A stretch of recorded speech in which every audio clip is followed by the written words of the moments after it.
आश्रम गृहस्थाश्रम होता है।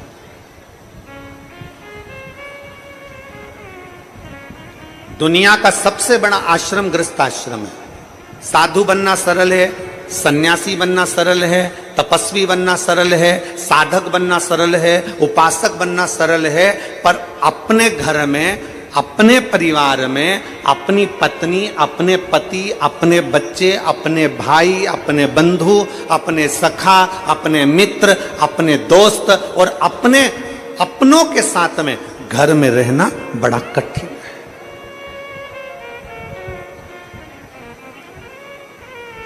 साधु बन गए, घर छोड़ दिया, अकेले तो कहीं पे भी रह लो, अकेले तो तुम होटल में पड़े रहो तो तुम्हारा मन लग जाएगा, पर घर में तो रहो।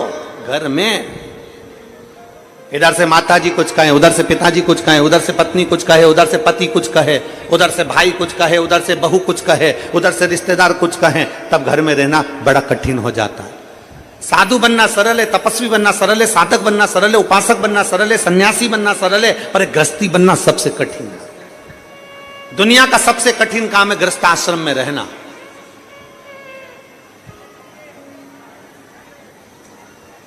और जितने सन्यासी थे, जितने तपस्वी थे, जितने साधक थे, उन्हें भगवान बहुत बाद में मिला।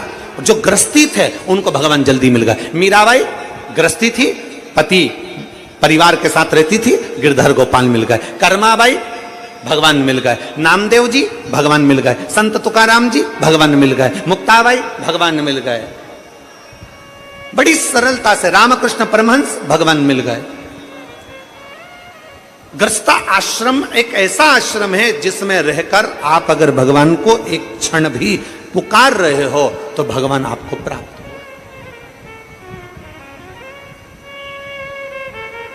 गृहस्थ आश्रम में अगर आपने परमात्मा को पुकारा, एक क्षण भी पुकारा, तो परमात्मा आपको मिल रहा, भगवान आपको मिल रहा।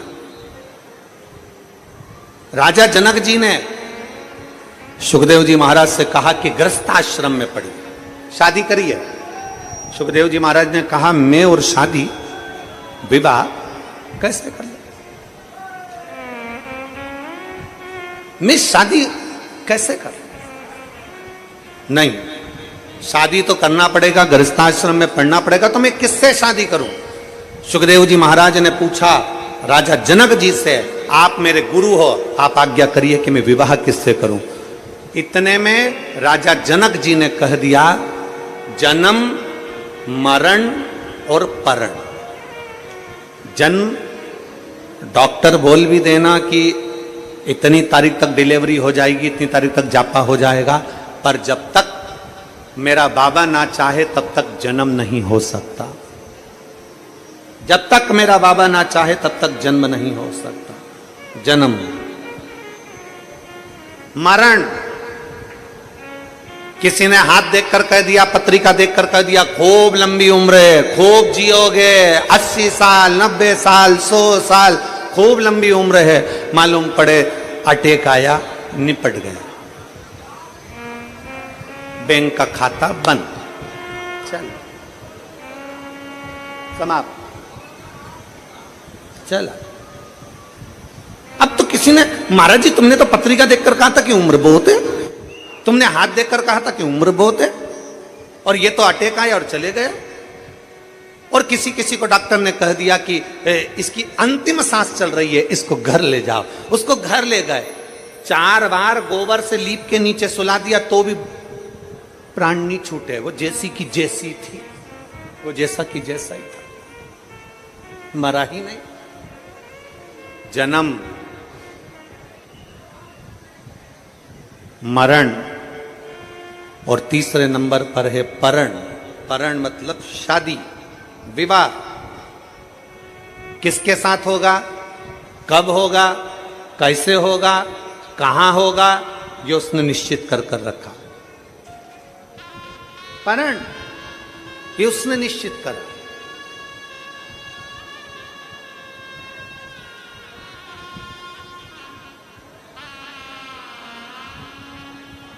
मेरी जीजियां बैठी हैं यहाँ पर, मेरे जीजा बैठे हैं यहाँ पर, मेरी बेटियां बैठी हैं, मेरे बेटा बैठे हैं, मेरी माताएं, मेरे भाई बैठे हैं।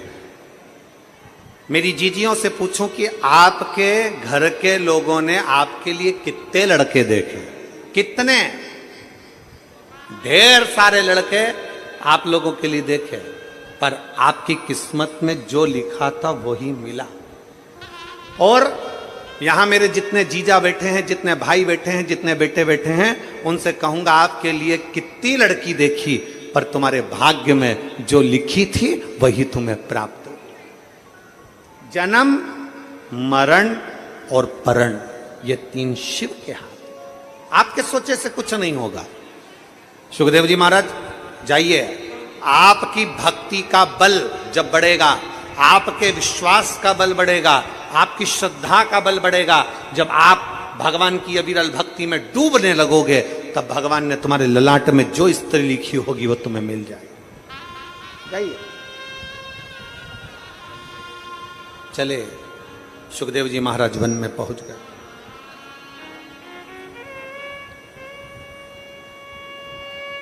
एक बड़ी सुंदर कथा पितृपक्ष के अंतर्गत है, आप स्मरण करिएगा।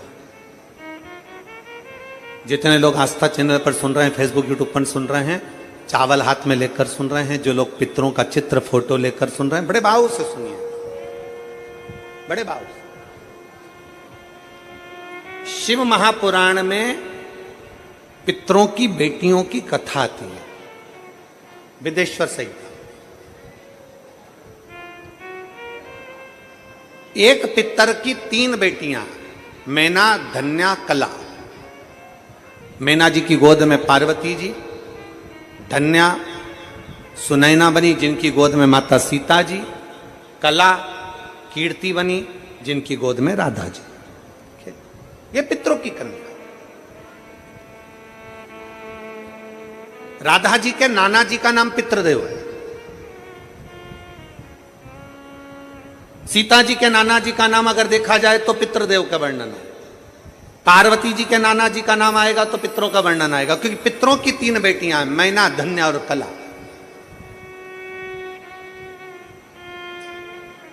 पितरों की 3 बेटियां, और ये तीनों बेटियां आनंद के साथ बैठी थी, और तीनों बेटियां भ्रमण करते करते कहीं पितृलोक में घूम रही थी। पितृलोक में जाते जाते बीच में सनकादि ऋषियों पर इनके वस्त्र का एक अंश, इनके वस्त्र का एक भाग सनकादि ऋषियों की जंघा पर पड़ गया। जंघा पर पड़ा तो उनके छोटे छोटे चरण थे जिसमें उनको घाव लग गया। घाव लगा, उन्होंने श्राप दे दिया कि तुम तीनों को मृत्यु लोक में जाना पड़ेगा, तुम तीनों को पृथ्वी लोक पर जाना पड़ेगा। तीनों हाथ जोड़कर विनय करने लगी, हम पृथ्वी लोक पर चले तो जाएंगे, पर हमारा कल्याण कैसे होगा? तो तीनों से सनकादि ऋषियों ने कह दिया, तुम तीनों की गोद में 3 देवियां खेलेंगी। मैना, तुम्हारी गोद में पार्वती जी खेलेंगी। धन्या, तू सुनैना बनेगी, तेरी गोद में सीता जी खेलेंगी। कला, तू कीर्ति बनेगी, तेरी गोद में राधा जी खेलेंगी। ये 3 देवियां संसार का कल्याण करने वाली होंगी, तो तुम्हारा भी कल्याण अपने आप हो जाएगा, तुम्हारा भी। अब ये कथा तो अपन सुनते हुए आए कि पितरों की 3 बेटियों का। अब कथा आती है एक बब्रहाज नामक सुंदर लोक है पितरों का।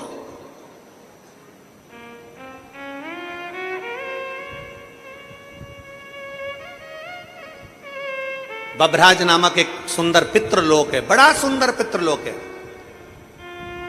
जहां पर पितरों के स्वामी आर्यमा अपने एक मित्र, अपने एक भाई के साथ में विराजमान।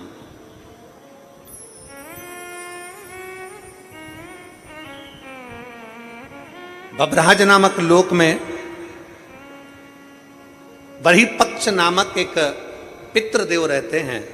पितृदेव, अब आपके स्मरण में रहे कि पितरों के लिए खीर बनाई जाती है, पितरों के लिए चावल की खीर का निर्माण किया जाता है, पितरों के लिए माश की दाल मतलब उड़द की दाल का प्रयोग किया जाता है, पितरों के लिए तुरई गिलकी का प्रयोग किया जाता है। ये हमारे यहाँ कई लोग कहते हैं कि साहब आपने माश की दाल अर्थात उड़द की दाल का या तो दही बड़ा बनाना था, या आपको मंगोड़ा बनाना था, या आपको इमरती बनाना थी, और खीर पितरों के लिए जरूर बनाना थी। तो ये कहाँ, क्यों, किस लिए? किस लिए?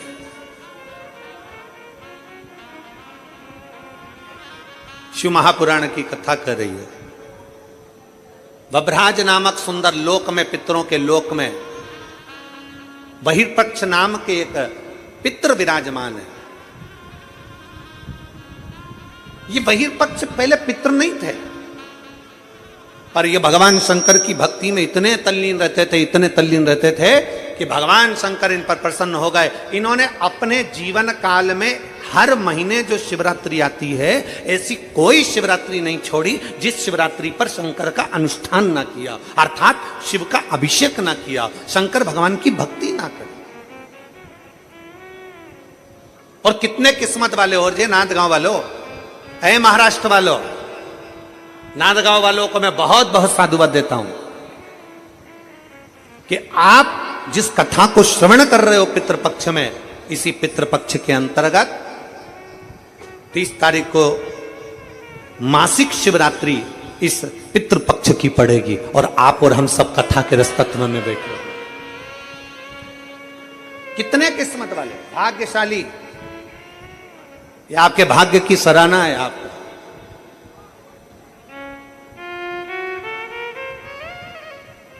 और आज कितनी तारीख है?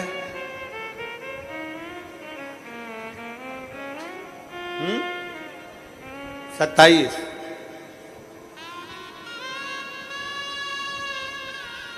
बाबा की भक्ति का एक आनंद अपने जीवन में हमें लेना, अपने बहिर्पक्ष शिव की भक्ति में लगे रहते थे, पंचाक्षर मंत्र, षडाक्षर मंत्र का प्रयोग करते थे। ओम नमः शिवाय, ओम नमः शिवाय, ओम नमः शिवाय। लगे भगवान बहिर्पक्ष भगवान शिव की भक्ति में लगे हुए थे। इतनी भक्ति करी, इतनी भक्ति करी कि देवाधिदेव महादेव प्रसन्न हो गए। वर मांग, तुझे क्या चाहिए? प्रभु, जो दुनिया का सबसे सुंदर लोक हो वो मेरे को दे दे। जो दुनिया का सबसे सुंदर लोक। कई लोग कहते हैं गुरुजी हमारा दुख नहीं कट रहा, हम बड़े तकलीफ में, हमारा दुख नहीं कट रहा, हमारा दुख बड़ा परेशान करे जा रहा है, हमारा दुख नहीं कटता, हमारा दुख नहीं कटता, हमारा दुख समाप्त नहीं होता। हमारा निवेदन है, जब रावण, हमारे लोग कहते हैं हमारी समस्या समाप्त नहीं हो रही, हमारी समस्या खत्म नहीं हो रही। हम कहते हैं जब रावण, कंस, हिरण्यकशिपु, हिरण्याक्ष, बकासुर, अघासुर, पूतना, ताड़का आदिक जितने भी हैं असुर, जब वो समाप्त हो सकते हैं तो आप अपना कर्म करते जाओ, एक लोटा जल देवाधिदेव महादेव को चढ़ाते जाओ। जब रावण समाप्त हो सकता है, कंस समाप्त हो सकता है, तो तुम्हारा दुख भी समाप्त जरूर होगा, निश्चित। बस ये है कि थोड़ा समय लगेगा, थोड़ा आप लोगों को, आप सोचें कि हमने तो आज से जल चढ़ाना प्रारंभ करा और कल हमारा काम हो जाए। कल से जल, एक पत्र है देखिए,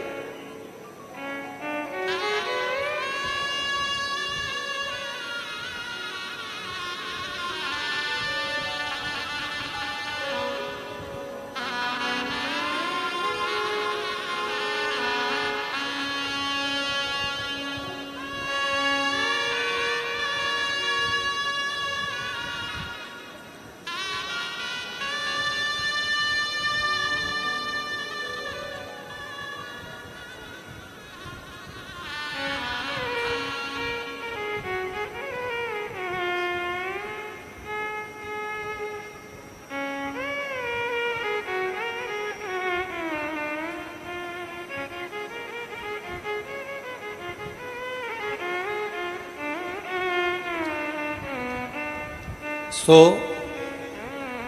सुंचिता, जितेंद्र पाटोले, लक्ष्मी नारायण लांस, धुलिया, महाराष्ट्र, कहीं बैठे हो तो हाथ हिला सकते हैं।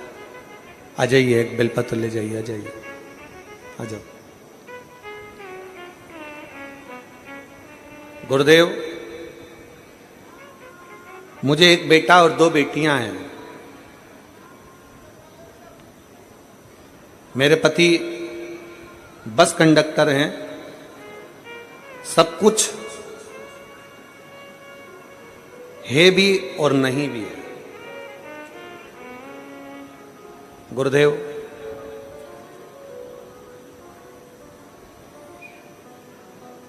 जिम्मेदारियां बहुत थी, कुछ गलत संगत के कारणवश पति पड़ गए। तब बाबा पर भरोसा कर कर फिर कामकाज चालू करा और अपने बेटे को इंजीनियरिंग की पढ़ाई करवाई।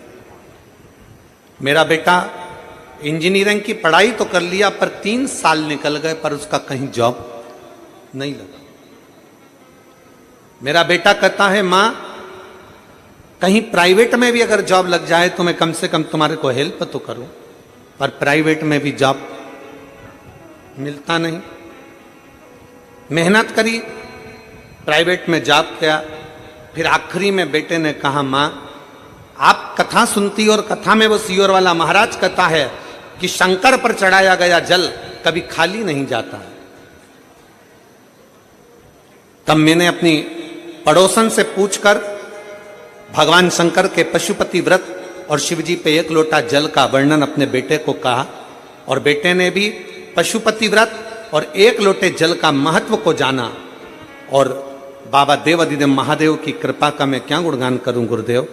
आज मेरे बाबा ने मेरे बेटे को 8 फरवरी 2024 को PWD गवर्नमेंट इंजीनियरिंग में सिलेक्शन देते हुए साथ में उसकी नौकरी का भी अप्लाई आया। मैं बाबा को यहां धन्यवाद देने के लिए आया। एक शिव भक्ति, एक शिव तत्व, एक शंकर भगवान की अविरल भक्ति हमारे जीवन में समाहित, जीवन में समाहित। और मैंने तेरे ही भरोसे बाबा, तेरे ही भरोसे